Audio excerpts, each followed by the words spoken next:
Hello everyone. आज हम लोग सर्वो पावर सिस्टम का टेक्निकल एनालिसिस करते हैं। इसने लास्ट 5 ईयर में लगभग 7000% का रिटर्न दिया है एंड लास्ट 1 ईयर में 130% का रिटर्न दिया हुआ है। सबसे पहले इसका लेटेस्ट क्वार्टरली रिजल्ट देख लेते हैं सितंबर क्वार्टर का। तो यहाँ पे दिख रहा है कि कंपनी क्वार्टरली रिजल्ट में काफी अच्छा परफॉर्म कर रही है। ये दिसंबर 23 से सितंबर 24 तक इसने काफी अच्छा परफॉर्मेंस दिया है। जहां दिसंबर 23 में इसका सेल्स 50 करोड़ के आसपास रहता था, वो लगभग 3.5 गुना जाके 182 करोड़ हो गया है। एंड यहाँ पे हमको दिख रहा है कि सेल्स एंड एक्सपेंस के बीच में थोड़ा सा गैप भी यहाँ पे इंक्रीज होके आया है। दैट मीन्स यहाँ पे प्रॉफिट हमको कुछ शो हो रहा है। अगर हम इसका नेट प्रॉफिट भी देखें तो वो भी सेम स्टोरी बता रहा है कि दिसंबर 23 से जहां इसका नेट प्रॉफिट 1 करोड़ के आसपास रहता था, वो अभी 11 करोड़ के आसपास हो गया है। नेट प्रॉफिट में भी अभी एक साल के अंदर लगभग 11 टाइम्स ग्रोथ दिख रहा है। और इस क्वार्टर तो इसने काफी शानदार प्रॉफिट जनरेट किया है। सेम अगर हम लोग ईपीएस भी देखें क्वार्टरली बेसिस पे, तो वो भी सेम स्टोरी बता रहा है। वो भी बता रहा है कि दिसंबर 23 में जहां वो 0.05 था ईपीएस, वो अब 0.5 हो गया। तो यहाँ पे भी हमको 10 टाइम्स ग्रोथ देखने को मिल रहा है। हमको ईपीएस इस क्वार्टर में काफी ज्यादा बढ़ के आते हुए दिखा है। उसके कारण क्या है, इसका जो स्टॉक का पीई है वो काफी कम होके आया है, बट स्टिल ये 193 शो कर रहा है। अगर हम इसका पहले का पीई देखें, इस क्वार्टर से पहले वो पीई 350 शो कर रहा था, लेकिन इस बार रिजल्ट काफी अच्छा आने की वजह से वो 192 आ गया है। मैं पीई पे कभी फोकस नहीं करता हूं, क्योंकि पीई बाई प्रोडक्ट होता है अच्छे रिजल्ट का, अच्छे प्रॉफिट का। अगर कंपनी क्वार्टर टू क्वार्टर अच्छा प्रॉफिट दे रही है, अच्छा ईपीएस दे रही है, तो उसका पी रेशियो अपने आप कम होके आता है। इसलिए मैं पी रेशियो पे ज्यादा फोकस नहीं करता हूं, और मैं मानता हूं कि पी रेशियो अच्छे रिजल्ट का बाई प्रोडक्ट होता है। यहाँ पे भी ऐसा ही देखने को मिल रहा है। इसका पी 350 से रिड्यूस होके लगभग 190 आ गया है, और इसने अगर 1-2 क्वार्टर और अच्छा रिजल्ट दे दिया तो ये पी हो सकता है 50-60 पे भी आ सकता है। यही हम इसका अगर शेयर होल्डिंग पैटर्न देखें, यहाँ पे हमको दिख रहा है कि प्रमोटर्स ने अपने स्टेक्स ऑफलोड किए हैं, कुछ सेल किए हैं यहाँ पे, लेकिन सेम यहाँ पे एफआईआई काफी एग्रेसिवली इंक्रीज कर रहे हैं। जो मार्च में 2.45% था, वो अभी हमको लगभग 6% देखने को मिल रहा है। तो यहाँ पे एफआईआई काफी एग्रेसिवली इस स्टॉक को उठा रहे हैं। अगर हम कंपनी पे डेप्ट भी देखें तो वो भी काफी मैनेजेबल डेप्ट है, लगभग 73 करोड़ का इसके ऊपर डेप्ट है। और इसका सेल्स ग्रोथ देखें 3 इयर्स के एवरेज का, तो वो काफी अच्छा है, वो 50% के ऊपर का है। सेल्स ग्रोथ काफी अच्छा दिख रहा है।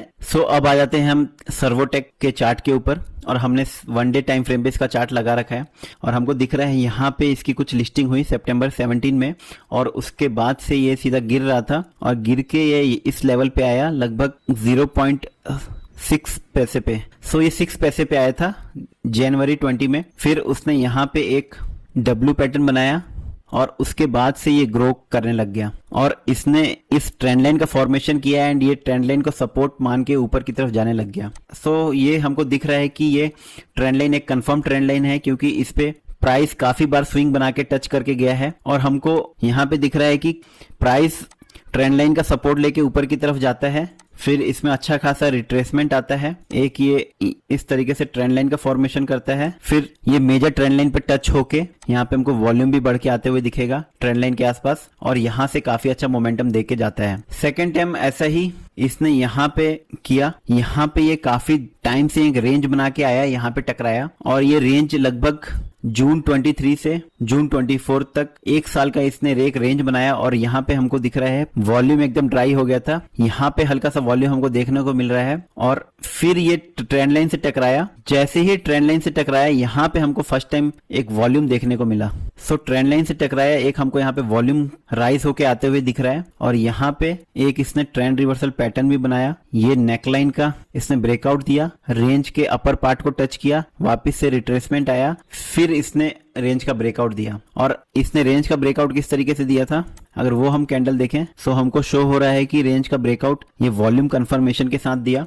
इस लेवल पे हमको पता लग गया था कि ये प्राइस यहाँ से अच्छा मोमेंटम के साथ जाने वाला है, और पर्सनली मैं भी इस स्टॉक में इन्वेस्टेड हूँ। और मैंने कहाँ पे एंट्री ली थी, मैंने यहाँ पे 2 टाइम्स में एंट्री ली है।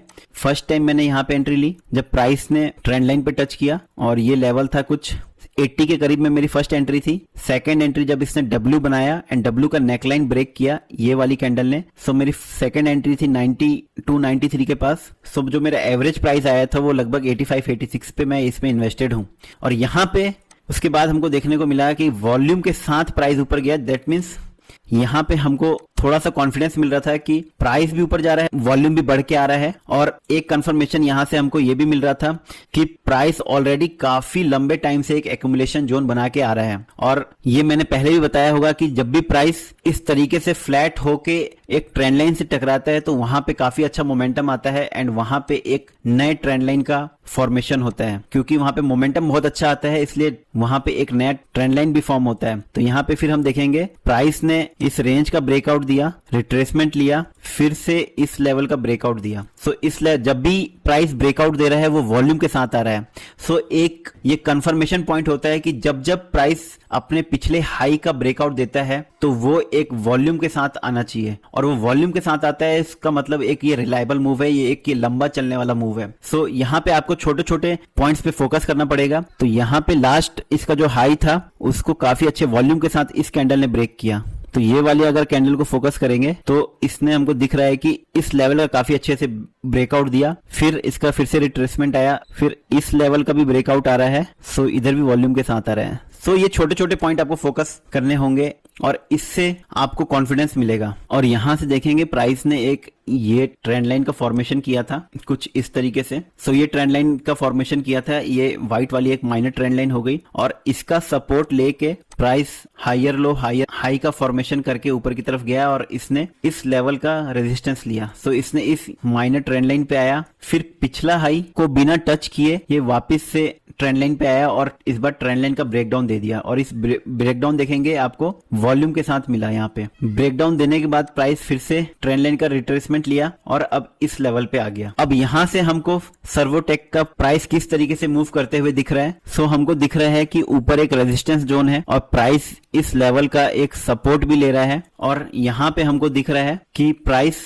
रेजिस्टेंस एंड सपोर्ट जोन के बीच में फंसा हुआ है और ये इस एक रेंज का फॉर्मेशन कर रहा है। तो हो सकता है पहली पॉसिबिलिटी यहां से ये दिखती है कि प्राइस फिर से एक रेंज का फॉर्मेशन करते हुए इस ट्रेंड लाइन पे टकराए, ये मेजर ट्रेंड लाइन पे फिर से एक ट्रेंड रिवर्सल पैटर्न का फॉर्मेशन करे एंड वॉल्यूम के साथ इस रेंज का ब्रेकआउट दे दे, रिट्रेसमेंट ले ले, फिर से अपने पिछले हाई का ब्रेकआउट दे दें। सो फर्स्ट पॉसिबिलिटी ये दिख रही है कि रेंज बना के प्राइस ट्रेंड लाइन से टकराए, ट्रेंड लाइन पे एक ट्रेंड रिवर्सल पैटर्न बनाए, रेंज का ब्रेकआउट दे दे और फिर इसमें एक अच्छा मोमेंटम आ जाए। सेकंड पॉसिबिलिटी ये दिखती है इसमें कि प्राइस इस ट्रेंड लाइन पे टकराए, मेजर ट्रेंड लाइन पे, यहाँ पे एक इसका सपोर्ट भी चला रहा है, इन सपोर्ट का और ट्रेंड लाइन का दोनों का ब्रेकडाउन दे, फिर से रिट्रेसमेंट ले और फिर इस लेवल का जो इसका लास्ट लो था उसका ब्रेकडाउन देके ये फिर इस रेंज तक आ जाए जहां पे इसका लास्ट रेंज था, जो पहले एक रेजिस्टेंस की तरह काम कर रहा था वो अब सपोर्ट की तरह काम करने लग जाएगा और ये इस लेवल तक आ जाए। तो सेकंड पॉसिबिलिटी में दिखता है कि प्राइस इसका ब्रेकडाउन देके वापस से इस लेवल तक आ जाए, इस लेवल तक।